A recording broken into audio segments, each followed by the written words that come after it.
अस्सलाम वालेकुम friends, welcome back to learn with Mariam. मैं उम्मीद करती हूँ अब तक की मेरी बायोलॉजी एंड फिजिक्स की वीडियो से आपका भरपूर फायदा हो रहा होगा। अगर आज आप मेरे चैनल पर पहली बार आए हैं तो प्लीज मेरे चैनल को सब्सक्राइब कर लीजिए, बेल आइकन का बटन जरूर प्रेस कीजिएगा ताकि मेरी नई आने वाली वीडियो से आप बाखबर रहें। ज्यादा से ज्यादा लोगों के साथ मेरी वीडियो को शेयर कीजिए ताकि ज्यादा से ज्यादा स्टूडेंट्स का फायदा हो सके। तो चलिए आज की वीडियो की तरफ चलते हैं। आज हमारे पास जो टॉपिक है biology 10th chapter number 3 coordination and control का एक छोटा सा कॉन्सेप्ट है जिस पर ये पूरा चैप्टर बेस्ड करता है और उस कॉन्सेप्ट का नाम है difference between ganglion and nerve. Ganglion और नर्व्स के बारे में जानने से पहले आप सबको अच्छे से पता है न्यूरॉन के बारे में। अगर आप सबको न्यूरॉन का स्ट्रक्चर, न्यूरॉन के इंफॉर्मेशन के बारे में जानना हो तो मेरी लास्ट वीडियो को जरूर व्यू कीजिए। न्यूरॉन आपके पास, मैंने अपनी लास्ट वीडियो में बताया था कि 3 तरह के होते हैं, या तो सेंसरी न्यूरॉन, मोटर न्यूरॉन और इंटर न्यूरॉन। सेंसरी न्यूरॉन आपके कोऑर्डिनेटर्स, आपके बॉसेस तक, जो कि आपके मसल्स हो सकते हैं, आपके बेसिकली ब्रेन हो सकता है, स्पाइनल कॉर्ड हो सकता है, आपके ग्लैंड्स हो सकते हैं, इन बॉसेस तक जो इन्फॉर्मेशन जाती है वो जाती है सेंसरी न्यूरॉन से। और आपके पास इन जो बॉसेस हैं उन तक इन्फॉर्मेशन जो पहुंचाता है, जो असिस्टेंट होता है, वो होता है इंटर न्यूरॉन। फिर आपके जो बॉसेस इंफॉर्मेशन का रिस्पॉन्स देते हैं कि अब क्या करना चाहिए, जो जवाब देते हैं, वो जवाब आपके पास आता है मोटर न्यूरॉन के सूरत में। और मोटर न्यूरॉन को जो मैसेज बताते हैं वो भी असिस्टेंट होते हैं, उनका नाम है इंटर न्यूरॉन। सो उस बिना पे आज हम ये कॉन्सेप्ट क्लियर करेंगे जिसका नाम है गैंग्लियन और नर्व्स के दरमियान डिफरेंस।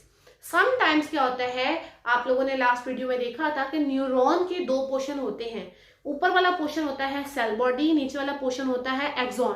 अगर हम ऊपर और नीचे की बात ना भी करें तो हमने पढ़ा था कि जहां पे न्यूक्लियस और साइटोप्लाज्म मौजूद है न्यूरॉन का, उसके इर्द गिर्द बहुत सारी उसकी ब्रांचेस, शाखें होती हैं, प्रोसेसेस होते हैं। वो प्रोसेसेस जो कि उस सेल बॉडी तक मैसेज को, नर्व इंपल्स को लेकर आते हैं, वो कहलाती है आपके पास सेल बॉडी। और जो उस मैसेज को उससे दूर लेकर जाते हैं किसी दूसरे न्यूरॉन की तरफ, तो वो आपके पास कहलाता है उसका एक्सॉन। तो समटाइम्स ये cell bodies, only cell bodies मिलकर आपस में एक क्लस्टर बना लेती हैं, एक पूरा गुच्छा बना लेती हैं।